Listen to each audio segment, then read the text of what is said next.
After instruments, let's now move to hospital and lab equipment. We have a first set here. Over here you have a heart monitor used to monitor the heart of patients. You have a hospital bed. You have here a defibrillator used to give the heart electric shock in case of heart arrest. And you have a stretcher here used to carry the patients, for example, from the ambulance to different room in the hospital.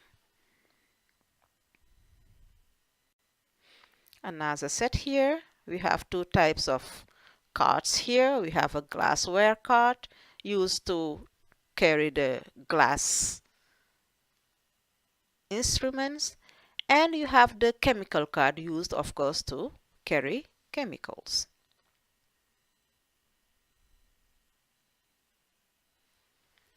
You have here a lab microscope, an IV stand, intravenous.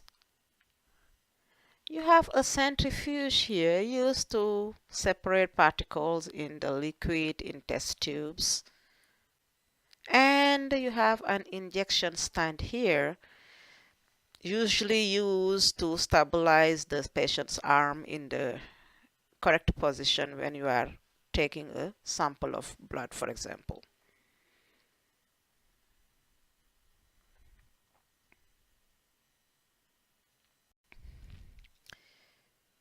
We will now end this vocabulary section with a few patient medical equipment items. We have 5 items here: a wheelchair here, a walker that patients use during rehabilitation, crutches, you have braces here with an arm brace to the right and an ankle brace to the left, and you have over here a sling. You will tell me later what they are used for. This completes our vocabulary section. Thank you for being here, and I look forward to seeing you soon. Bye.